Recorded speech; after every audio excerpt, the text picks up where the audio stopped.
avançando agora para a lição do domingo, nós vamos estudar os versos iniciais do capítulo 13, que tem como título aqui a lição, Eu lhes dei o exemplo. E é muito interessante que nesta sessão dos capítulos 13 até o 17, nós vamos encontrar instruções de despedida de Jesus, semelhantes àquelas que Moisés deixou registrado em Deuteronômio ao se despedir do povo, semelhantes à bênção de Jacó para os seus filhos, semelhantes ainda às instruções de Davi para Salomão. São 3 identificações que os autores fazem. E nesses capítulos, nós vamos encontrar Jesus apresentando um conforto para os seus discípulos, tentando prepará-los para os eventos que estavam para se seguir. Vejam que o capítulo 13, ele vai acontecer já na quinta-feira da semana em que Jesus foi crucificado. Olha que coisa interessante. Dos capítulos 1 até o 12, eles cobrem aproximadamente 3 anos e meio do ministério de Jesus. E depois dos capítulos 13, 14, 15, 16, 17, eles são narrações de um dia, da quinta-feira que antecede a crucifixão de Jesus. Aí entra o registro do Getsemane, a partir do verso 18, as cenas relacionadas à crucifixão e ressurreição, 18, 19 e 20. Mas esses capítulos 13 a 17, eles acontecem num único dia, na quinta-feira, quando Jesus celebra a Páscoa e institui a ceia do Senhor. Muito interessante essa distribuição de espaço no Evangelho de João. E agora entrando mais diretamente no capítulo 13, os autores nos relembram que da prática comum naqueles dias, as pessoas se deslocavam ou descalças ou com sandálias, e ao se apresentarem numa residência onde eram convidadas, era muito comum ter um servo à entrada que lhes lavasse os pés empoeirados da viagem. E nesta reunião, neste preparo que os discípulos fizeram, os evangelhos registram, especialmente Mateus, Marcos e Lucas, registram os preparativos que foram feitos para a ceia. Os discípulos não incluíram a presença de um servo para fazer a tarefa de se lavar os pés.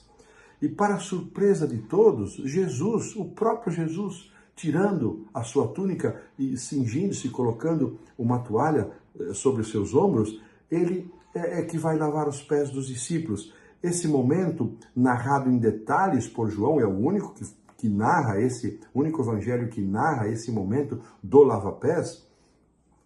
Nós vemos como os discípulos se sentiram perturbados, incomodados, desconfortáveis com o fato de Jesus estar lavando os pés. Era uma ação praticada pelos servos, e eles entendiam que Jesus era mestre e senhor.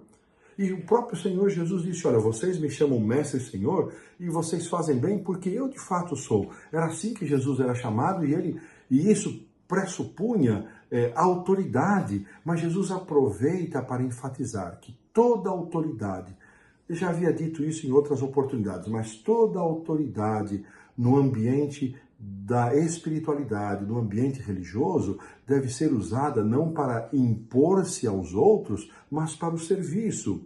E nós vemos mais uma vez ali Pedro reagindo e representando os discípulos ao dizer, Senhor, jamais me lavarás os pés. E Jesus, Pedro, se eu não te lavar os pés, você não tem parte comigo. E Jesus então diz, e Pedro então, Senhor, então me lava o corpo inteiro. Pedro, ele é interessante, irmãos, ele vai de um extremo para o outro. Primeiro não é para lavar o pé, depois é para lavar o corpo inteiro. Mas essa intensidade de Pedro, muitos de nós nos identificamos com ele. E graças a Deus por esse Pedro, porque Pedro falhou muito por palavras e por atos, e eu pelo menos me sinto muito mais representado, me vejo muito mais em Pedro do que num Daniel, num José, onde a Bíblia não registra erros ou falhas dele. Me vejo muito mais em Pedro e em Davi, com tantas falhas e tropeços. E Pedro é assim, ele nos dá a oportunidade, com suas entradas precipitadas e extremadas, não é? das respostas de Jesus. Jesus diz: Pedro, não é assim. Basta aos pés, porque vocês já foram lavados, referindo-se ao batismo. Olha que interessante, irmãos, que lindo esse significado. Todos nós que já fomos batizados, se eu estou falando para alguém que ainda não foi batizado, tome sua decisão ao lado de Jesus, confessando-o publicamente. Nós que já passamos pelo batismo, na nossa caminhada, nós vamos acumulando esta poeira, não é?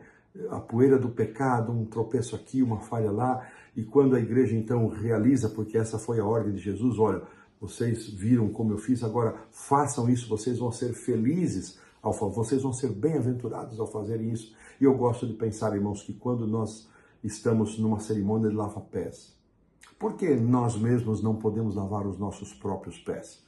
Porque nós não podemos operar, nós não podemos nos oferecer a nós mesmos o perdão que só aquele que deu sua vida por nós pode nos oferecer. É por isso que nós não lavamos os nossos próprios pés. Alguém lava os nossos pés. E eu gosto de pensar também, irmãos, que quando nós estamos ajoelhados na presença de alguém, lavando os nossos pés, pode ser o nosso cônjuge, um amigo, um irmão. Naquele momento, ao estar ali ajoelhado, eu represento a pessoa do Senhor Jesus. Olha que coisa linda.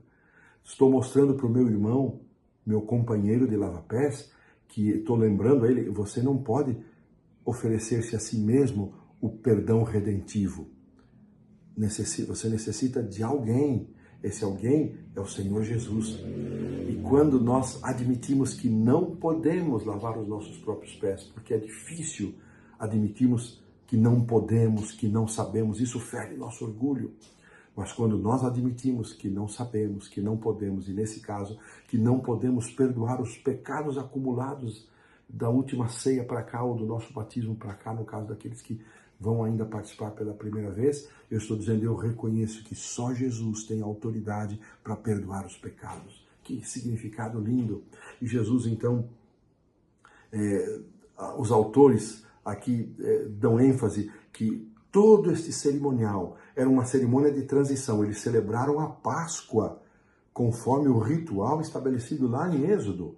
E Jesus, além de celebrar a Páscoa, ele institui a ceia do Senhor como a conhecemos hoje, usando o pão e usando o suco de uva sem fermentação, que estavam presentes entre os elementos da Páscoa, mas Jesus faz aqui, dá uma ênfase especial. E quando Jesus reconhece ser mestre e Senhor, ele está dizendo que ele tem realmente esta autoridade, mas ele ensina, e aqui é lindo, eu mencionei, mas eu quero reforçar: Jesus está nos ensinando que a autoridade e poder no contexto religioso, no contexto da espiritualidade, não devem ser usadas para engrandecimento próprio, não devem ser utilizadas para sobrepor-nos aos demais, mas sim para servir, para o serviço. Que Deus nos abençoe a termos estas compreensões tão lindas acerca desta cerimônia maravilhosa, ao recordar essa história tão linda de Jesus com os discípulos naquele cenáculo, e desta maneira nós pomos um ponto final na lição do domingo.